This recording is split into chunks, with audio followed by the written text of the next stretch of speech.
Bonjour, aujourd'hui c'est théâtre. Et je reviens tout juste du Festival d'Avignon, qui n'est pas terminé, on est à mi-parcours, et c'est peut-être l'occasion de faire un bilan, parce qu'on a déjà vu pas mal de choses, et plutôt de bonnes choses. Un festival sous tension pour cette 68e édition, parce qu'il y avait les grèves, le mouvement des intermittents. Finalement, bon, ces grèves qui ne sont pas terminées sont quand même contenues sur certains jours, donc on a pu voir quand même presque toutes les pièces présentées au festival. Il y a eu la pluie aussi qui a empêché certains spectacles de jouer certains soirs. Bon, mais finalement, ce festival a bien eu lieu. C'était le premier d'Olivier Py et apparemment, il est en voie de réussir son pari de la première édition. Pourquoi? D'abord parce qu'il a réussi les paris dans les lieux emblématiques du festival. D'abord le Prince de Hombourg dans la cour d'honneur, qui est une belle mise en scène de la pièce de Kleist, par Giorgio Barberio Corsetti, avec Xavier Gallet, qui est un très beau prince de Hombourg. Il y a une ambiance onirique qui se crée dans la cour, de belles projections. C'est vraiment un beau spectacle, classique mais beau. Ensuite, il y a la création du directeur du festival, d'Olivier Py, Orlando ou l'Impatience, qui est une pièce foisonnante, toujours dans la suite de ce que faisait Claudel, c'est-à-dire très poétique et en même temps très amusante, très satirique même, sur le théâtre, une espèce de voyage, une espèce de mise en abîme du théâtre et de la politique, avec un ministre de la Culture sadomaso qui fait penser très fort à Frédéric Mitterrand. Vraiment un spectacle qui nous a fait rire et qui a des grands moments émouvants, avec des acteurs aussi formidables, dont le petit Mathieu de Sertine, là, qui joue le rôle principal, qui est vraiment très très bon. Ce spectacle avait donc lieu à la Fabrica, le nouveau théâtre d'Avignon et lieu de répétition. Enfin, troisième lieu emblématique, la Carrière de Boulbon, avec le Maharabata en 2 heures, mise en scène par un Japonais qui a vraiment ravi tout le public avignonnais. Des déceptions, il y en a eu, forcément. Alors d'abord, il y a eu le Hyperion d'après Hölderlin, mise en scène par Marie-Josée Malice, la nouvelle directrice du théâtre d'Aubervilliers.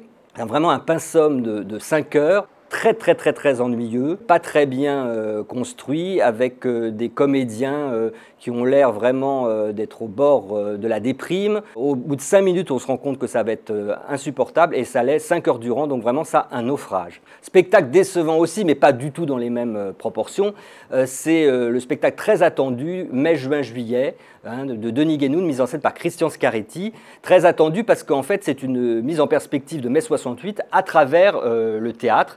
Ça nous raconte en fait l'occupation de l'Odéon en 1968 et le festival d'Avignon qui a suivi en juillet, très perturbé.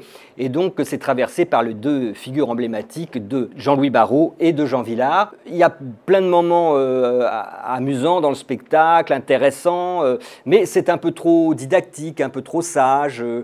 C'est un peu long aussi. Ça manque un peu de cette folie qu'on aurait attendu d'une représentation de mai 68. Enfin, les coups de cœur, c'était les spectacles qui n'étaient pas forcément les plus attendus.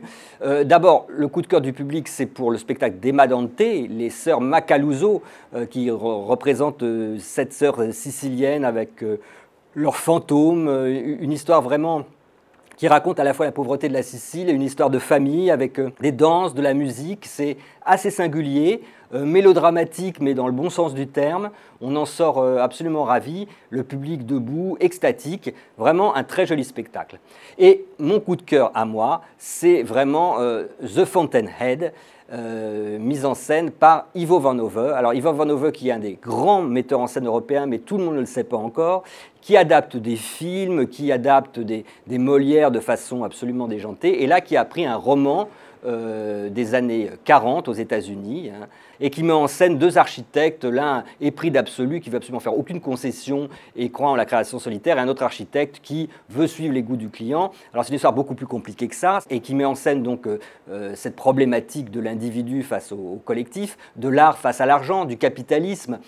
4 heures durant sur le plateau, est transformé en espèce d'endroit hyper technologique, cabinet d'architecte avec des instruments de musique derrière, des projections. On ne s'ennuie pas un seul instant parce qu'à chaque fois qu'un plan est dessiné, il est projeté sur les murs du décor. Et puis il y a les projections de New York en grand au fond de scène. À un moment donné, l'architecte fait exploser un programme de logements sociaux parce qu'on a trahi ses plans.